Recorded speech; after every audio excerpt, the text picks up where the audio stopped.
The Young and the Restless Spoilers certainly. Here is a single, continuous English narrative, long, dense paragraphs with minimal breaks, expanding on the tragedy of Phyllis's contact with Aristotle Dumas, the deception to come, and the looming revenge in Genoa City. Phyllis has taken a reckless step into a perilous game by reaching out to Aristotle Dumas, a move born of desperation and loneliness that already feels like a tragedy in motion. Isolated from any real partner or confidant, driven by the void left in her life after one betrayal too many, Phyllis seized information she had no right to possess, secret contact details for Dumas himself, and risked everything in a single, fateful call. She stole that data believing it would buy her leverage, that it would secure a new chapter for both her and her son, but in truth she has merely walked into a trap set long ago by a man who knows exactly how to prey on a vulnerable heart. She spent nights replaying in her mind the moment she intercepted the encrypted message, her pulse quickening as she saved Dumas's number beneath the battered screen of her phone.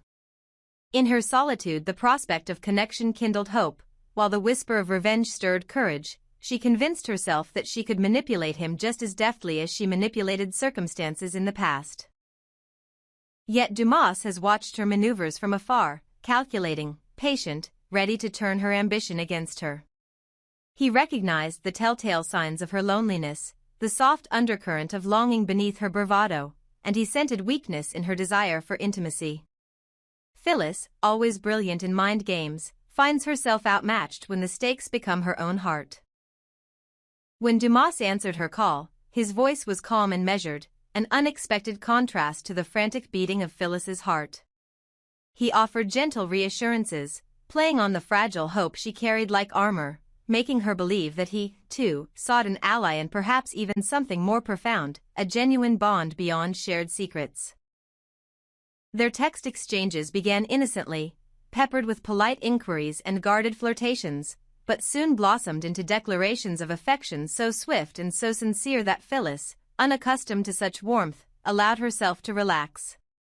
She imagined a partnership built not on blackmail or transactions but on whispered confessions in late-night phone calls, of shared laughter and mutual need.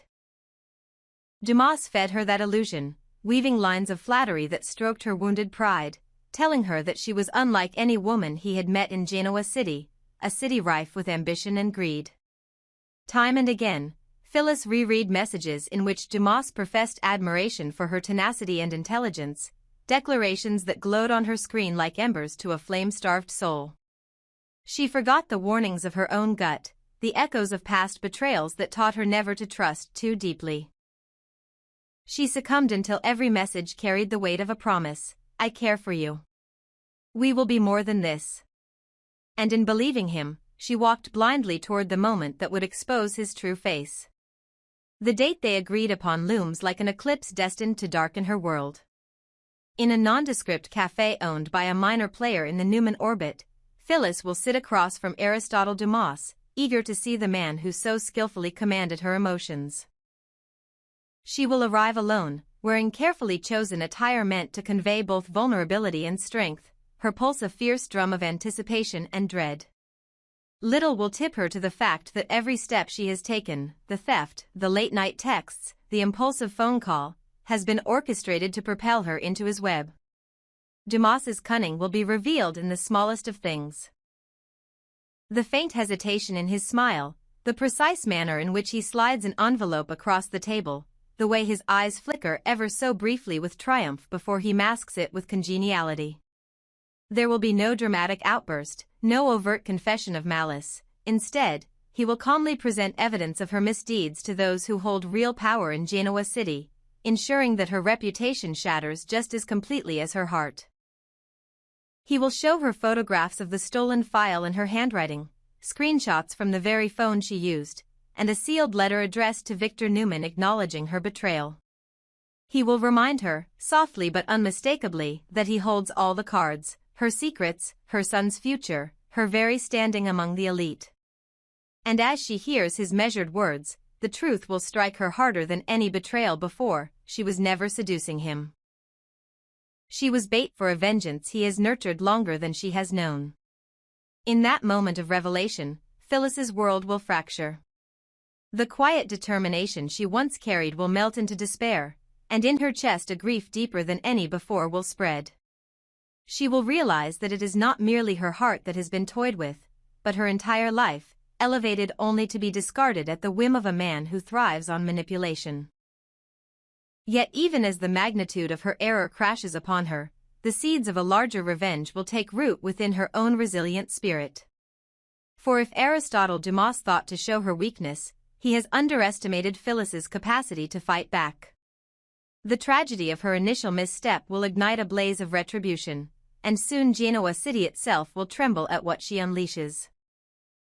Her path forward will be treacherous, paved with moral ambiguities and painful choices, but in every subsequent move she will carry the memory of that betrayal, the sting of Dumas's calculated cruelty. And as alliances shift and old adversaries take notice, a titanic struggle for vengeance will erupt, one that will test Phyllis's resolve, her cunning, and her willingness to risk everything once more. Genoa City will not soon forget the night Phyllis Summers fell into Dumas's trap, nor the scale of the counterstrike she mounts in its wake. Thus unfolds the beginning of a brutal dance between predator and prey, in which Phyllis's greatest misfortune becomes the catalyst for an even grander game of wrath. The wheels of retribution have already started turning, and soon the entire city will bear witness to the fallout of a single ill-fated phone call and the most dramatic revenge Genoa City has ever seen. Phyllis's laughter still echoed in the dimly lit cafe long after she had stepped into the night air, her heart fluttering with a reckless joy that threatened to betray her cautious mind. Billy stood hidden in the shadows just beyond the doorway, every instinct in his body screaming that what he was witnessing was more than a casual embrace between two strangers. The man, tall, impeccably dressed, his profile half hidden by the glow of a passing taxi, held Phyllis with an intensity that burned through her armor of self-reliance. For a fleeting moment their bodies pressed close enough that Billy could see her hair tousled, the softness of her cheek against that stranger's jacket. It was a sight that should have filled him with relief, Phyllis finally allowing herself a moment of happiness, but instead it twisted his gut into knots. His mind raced with one impossible, electrifying thought: could this be Aristotle Dumas? Billy knew all too well that Phyllis's life had been a tapestry of betrayals, each thread woven by the men who claimed to love her and then tore her heart in two. He had watched her navigate every upheaval with the fierce determination of a mother determined to protect her son, yet her vulnerability now shone like a beacon to predators as patient and cunning as Dumas. He recalled the rumors, murmurs whispered in boardrooms and whispered again in smoke-filled rooms of private clubs, about Dumas's uncanny ability to charm any woman who crossed his path, drawing them into schemes that ended in their ruination. For months, Phyllis had believed herself the hunter, the master of secrets. But tonight, Billy realized, she had become the prey.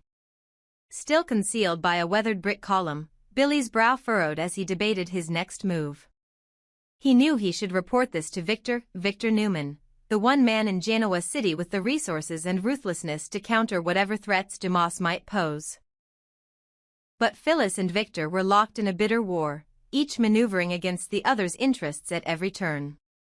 To carry this information straight to Victor would be to betray Phyllis's confidence, to hand her vulnerability over to the very man she had spent years fighting. It was a moral stalemate that left Billy paralyzed, torn between loyalty to Phyllis's safety and his own instincts for survival in Newman's orbit. As the stranger released Phyllis from his embrace, Billy watched her hand slip into his coat pocket, no doubt retrieving her phone to text him, a silent testament to the private world they now shared. His pulse thundered in his ears, each beat a countdown to the moment when Phyllis would turn and see him lurking there. He wanted to call out, to warn her, to expose the truth of her unwitting folly. Instead, Billy swallowed hard, reminding himself that the revelation of Dumas's identity must be handled with utmost discretion. If he acted too rashly, he could shatter Phyllis's fragile trust forever, driving her deeper into Dumas's arms. Yet if he stayed silent, he risked watching her spiral into a calamity from which there might be no rescue. Phyllis's eyes glowed with a mixture of triumph and relief as she straightened her coat and offered the stranger a radiant smile. For a flicker of a second, Billy saw her as the Phyllis he once knew, of fierce, guarded, and wholly unwilling to indulge in illusions. But tonight, there was nothing of the warrior left, only a woman craving solace, eager to believe that love could heal old wounds. The stranger reached out to tuck a loose strand of hair behind her ear, a gesture so intimate that Billy's stomach clenched. He saw the stranger lean forward, pressing his lips to Phyllis's temple in a possessive kiss that spoke of promises and power. And then, as swiftly as it began, the moment snapped shut. The stranger brushed a hand through his hair, gave Phyllis a nod heavy with meaning, and turned away into the streetlights. Phyllis stood frozen for an instant, her chest heaving, before she tucked her phone back into her pocket and smoothed her hair. Her face lifted, glowing with the flush of something dangerously akin to hope. She glanced around, her gaze sweeping past Billy's hiding place, and Billy realized with a sickening certainty that she would not see him, for she was lost in the fantasy he had so carefully nurtured. Billy stepped back from the column, his mind a whirl of fear and determination. He had to find out who that man really was, to confirm whether the rumors about Aristotle Dumas were true. But more urgently, he needed to decide how and when to intervene. If the stranger was not Dumas, Phyllis might simply be indulging in a late summer fling, a respite from the relentless pressures of Genoa City. Yet if the man was truly the long-shadowed figure she had unwittingly summoned into her life, then Phyllis had already fallen into his web. In that case, the stakes were nothing less than her freedom, her reputation, and the future she had painstakingly built for her son. He slipped away into the night, heart pounding, as Phyllis leaned against the doorframe of the cafe and stared after the departing silhouette. She pressed a hand to her chest, as though to anchor her thundering pulse, and whispered into the darkness, words he could not hear but that carried her unspoken longing. Billy lingered at the edge of the sidewalk, watching her shoulders rise and fall before she finally turned to enter her car. He knew then that he could no longer remain a silent observer. The question was not simply whether he would tell Victor what he had seen, it was whether Phyllis would ever forgive him for the betrayal she might perceive. And yet, as he watched her drive away under the hush of street lamps, Billy made a silent oath: he would find the truth, no matter the cost, and he would protect Phyllis from the monstrous consequences of a love built on deception. Because if Dumas had truly ensnared her, then this was only the first verse of a tragedy destined to bring Genoa City to its knees. Phyllis leaned back in her chair, setting aside the last forkful of chocolate mousse with a decisive tap of her spoon against the plate. She lifted her gaze to meet Nick's narrowed eyes and offered a confident smile that barely concealed the tension coiling in her chest. "I'm fine," she insisted, her voice steady even as her fingers trembled against the stem of her water glass. "I have a plan." She paused, glancing down at her phone as if expecting its screen to light up at any moment with Dumas's confirmation. She described how she'd drafted a proposal for a new venture, an innovative lifestyle platform aimed at supporting single mothers and small-scale entrepreneurs, a passion project she'd born out of her own struggles. Dumas, she believed, would fund it, offering not only the capital she needed but also a high-profile endorsement that could silence the whispers about her past missteps. Nick's skepticism was palpable. He arched an eyebrow and let out a slow breath. Why him? Why not me? He reminded her that he had already invested heavily in the Grand Phoenix redevelopment and had stood by her through every crisis. His tone was gentle but firm, a mixture of hurt and incredulity.